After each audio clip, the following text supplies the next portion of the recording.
Сәлеметсіздер оқушылар, біз 9-шы сынып ЖБ тапсырмаларын орындаймыз. Бірінші нұсқа.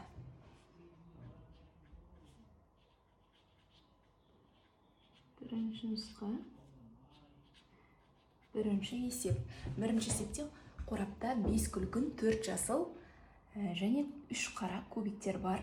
Олар жақсылап араластырылады да, кездейсоқ біреуі алынады. Алынған шартың біреуі күлгін, жасыл болмау ықтималдылығын табыңыз деген. Яғни Адан бастап шығарайық. Ада бізде бірінші күлгін болу ықтималдығын табу керек. Ол үшін біз жалпы, яғни М неше шар екенін тауып алуымыз керек. Ол үшін біз барлығын қосамыз, иә? 5 қосу 4 қосу 3 тең болады. Қоссақ 9, 3 қоссақ 12, иә? Жалпы сонда 12 шар бар екен. Енді формула бойынша бізде формуланы жерге жазамын.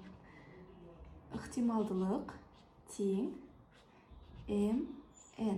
Бізде n-нің мәні бар, яғни формулаға қоямыз. Сонда n-нің мәні бізде 12-ге тең екен, ал m-нің мәні күлгін. Күлгін шарлар қанша еді? 5 еді, яғни 5-ке тең екен. Сонда ықтималдылығы 12-ден 5-ке тең болады екен. Келесі Б тапсырмасы. Б тапсырмасында жасыл болу ықтималдылығын табу керек. Дәл осылай формулаға саламыз. Тек мына жерге m-нің орнында күлгін емес, жасыл шарлардың санын жазады екенбіз. Сонда П. Енді екіншісін В деп алайын. Сонда 12-ден бізде жасыл шарлар 4-еу, 12-ден 4. Немесе қысқартсақ болады. 12 мен 4-ті қысқартамыз. 12-ні 4-ке бөлсек 3, 4-ті 4-ке бөлсек 1. Сонда 3-тен 1 болады екен ықтималдылығы. Келесі В тапсырмасы. В тапсырмасында жасыл болмау ықтималдылығын табыңыз деген. Жалпы бізде ықтималдылық деген ол 1-ге тең. 1-ге тең. Демек бізде жасыл болу ықтималдылығы 3-тен 1 болса, осы 1-ден 3-тен 1 азайтып тастайтын болсақ, жасыл болмау ықтималдылығы шығады екен. Енді 1 азайту 3-тен 1 ортақ бөлімге келтіреміз. Наған 3-тен береміз, наған 1-ден береміз. Сонда ортақ бөлімі 3 және 3 азайту 1 болады. Ол тең болады 3-тен 2-ге. Сонда жасыл болмау ықтималдылығы бізде 3-тен 2-ге тең екен. Немесе екінші тәсіл бар, дәл осылай. Бізде жасылдан басқа шарлар күлгін және қара шарлар, сол екеуін қосып та тауып алсақ болады екен. 12 деп жазамыз бөліміне, ал алымына 5 қосу 3 деп жазамыз. Мына жерде күлгін және қара шарларды қостым. Сонда 12-ден 8 қысқартатын болсақ, 4-ке бөлсек мына жерде 2 қалады, мына жерде 3 қалады. Демек 3-тен 2 шығады екен, бәрібір. Демек, екі тәсілмен де табуға болады. Екі тәсілмен шығарсақ та жауабымыз бірдей болады екен. Осымен бірінші есеп аяқталды. Келесі екінші есеп. Екінші есепте 1-ден 30-ға дейінгі емтихан нөмірленген билеттердің ішінен, яғни n тең 30-ға, бізге осы билеттердің ішінен біреуі алынады. Алынған билет нөмір 5-ке еселік болу ықтималдылығын табыңыз. Ол үшін біз бірінші м тең деп аламыз да, осы 30-ға дейінгі санды 1 мен 30-ның арасында 5-ке еселік болатын неше сан бар екенін тауып алуымыз керек. 5-ке еселік 5-ке бөлінетін, 5, 10, 15, 20, 25 және соңғысы 30 болады. Сонда санап шығайық. 1, 2, 3, 4, 5, 6. 5-ке еселік 6 сан бар екен. Енді формулаға саламыз. Ықтималдылық тең болады n-нан m деген формула ғой. Бізде n қаншаға тең? 30-ға тең. Ал m-іміз 6-ға тең болып тұр. Енді қысқартайық. Қысқартсақ 6-ға бөлсек 1, 6-ға бөлсек 5, яғни 5-тен 1 болады екен ықтималдылығы. Осымен екінші есеп аяқталды. Келесі бізде үшінші есеп.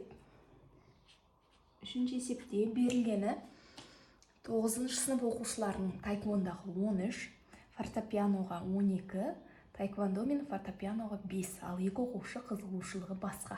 Кез келген оқушыны таңдау барысында оның таеквондомен айналысу ықтималдылығы қандай дейді. Бірінші біз жалпы оқушылардың санын тауып алуымыз керек. Ол үшін біз Вен диаграммасын сызайық. ен диаграммасы. Мына жерде Т деп таэквондо, мына жерде Ф деп фортепианоны белгілеймін. Екеуіне ортақ қатысатындардың санын ортасына жазамын, иә. Ол бізде 5, 5-ті ортасына жазамын. Енді бізде айтты ғой, таэквондоға 13 адам қатысады деген. Міне 5-еуі мына жерде тұр. Енді 5-тен 13-тен 5 тазайтып тастаймын, демек 8, иә. Ал міне жалпы таэквондоның шеңберін алғанда 13 шығады. 8-ге 5-ті қоссақ. Дәл солай келесі фортепианоға 12 адам қатысады. 12-ден 5-ті алып тастаймын, 7. Сонда мына жерге 7-ні жазамын. Сонда жалпы фортепианоның шеңберін алғанда 5-ке 7-ні қоссақ, 12 адам фортепианоға қатысатын болып шығады. Енді табайық. N тең болады 8 қосу 5 қосу 7, және бізде айтқан 2 адамның қызығушылығы басқа деген, иә. Демек 10-та қосамыз. 2 адам еш нәрсеге қатыспайды, 10-та қосамыз. Қосатын болсақ, барлығын 13, 20, 22. N 22-ге тең болады екен. Енді ықтималдылықты табатын болсақ, бізде ықтималдылық формула бойынша N-нан M, иә. Бізде N қаншаға тең болып тұр? 22-ге. Ал M деген біз таэквондоға қанша қатысатын еді? 13 табамыз. Демек, ықтималдылығы 22-ден 13 болады екен. Осымен үшінші есеп аяқталды. Келесі бізде төртінші есеп. Төртінші есептің берілгені қыры 2 метрге тең, кубтың ішінде өлшемдері 4 дециметр, 5 дециметр, 6 дециметр, тікбұрышты параллелепипед орналасқан, кубтың ішіне кездейсоқ қойылған нүкте параллелепипедке түсу ықтималдылығы қандай? Ол үшін біз бірінші кубтың ауданын тауып алуымыз керек, иә? Көлемін тауып алуымыз керек. 2 метрді бірінші дециметрге айналдырайық. 2 метріміз 20 дециметр болады. Себебі барлығын бірдей өлшем бірлікпен алуымыз керек. 20 дециметр. Енді көлемін табатын болсақ, кубтың көлемін табатын болсақ. Кубтың көлемі А-ның кубына тең, яғни 20-ның кубы. Ол бізде 20-ның кубы 8000-ға тең. 8000 дециметр кубқа. Енді біз оның ішіндегі параллелепипедтің ауданын тауып алайық, көлемін тауып алайық. Параллелепипедтің көлемі бізге А көбейту В көбейту С, иә? Демек 4 көбейту 5 көбейту 6. Ол бізде қаншаға тең болады? 120 дециметр кубқа. Ал енді ықтималдылықты табатын болсақ, бізде ықтималдылығымыз тең болады кубтың көлемінен параллелепипедтің көлемі бөлінген кубтың көлемі, иә? Яғни 8000-ді бөліміне жазамыз, 120-ны алымына жазамыз. Мына жерде қысқартатын болсақ, 0 мен 0 қысқарады. 800 бен 12, енді 4-ке бөлетін болсақ, мынаны 4-ке бөлсек 3, мынаны 4-ке бөлсек 200, яғни 200-ден 3 болады екен ықтималдылығы. Жауабы 200-ден 3, немесе 10-дық бөлшек түрінде 0,1000-нан 15 деп те жазсақ болады екен. Ықтималдылық осыған тең болады екен. Осымен төртінші есебіміз аяқталды.